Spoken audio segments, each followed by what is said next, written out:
L'ex-vice-président du parti Les Transformateurs, Moustapha Mahamat Masri, après sa démission du parti, a lancé sa formation politique dénommée Paix et Cohésion sociale. Un parti qui a pour orientation politique la social-démocratie.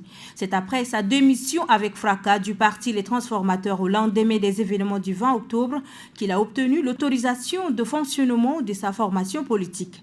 Pour le président national du parti Paix et Cohésion sociale, sa formation politique est avant tout un parti d'unité, de rassemblement, d'écoute, de concertation, d'échanges indépendants et au service de tous pour le bien commun. Après une tournée en Europe, le groupe de concertation des acteurs politiques a tenu une conférence de presse pour expliquer les enjeux de cette tournée.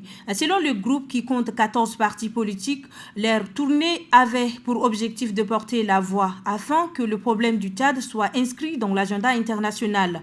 Pour le groupe, après les événements du 20 octobre, le problème du Tchad n'est pas pris au sérieux par des pays amis et les Tchadiens sont abandonnés à leur triste sort.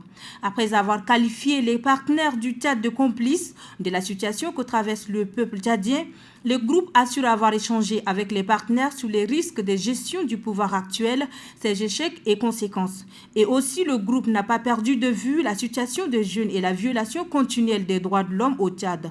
Le groupe a obtenu le premier résultat majeur d'alliement des partenaires et pays amis sur la non-candidature des autorités de transition actuelles pour l'élection future et qu'aucun militaire reconverti en civil n'est plus le bienvenu à l'élection présidentielle, a informé l'un des coordonnateurs. Le coordonnateur du collectif des organisations des jeunes du Chari Bagirmi, Abdelkader Dibia, informe que des exactions sont subies par des jeunes actuellement dans le département de Loukchari suite à une cérémonie d'installation des superviseurs du comité de 5% de revenus pétroliers.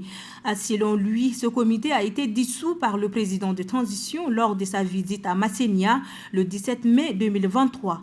Il a par ailleurs indiqué que l'ex-président du comité de gestion des 5% et ses collaborateurs continuent de piétiner la décision du chef de l'État qui avait dissous ce comité.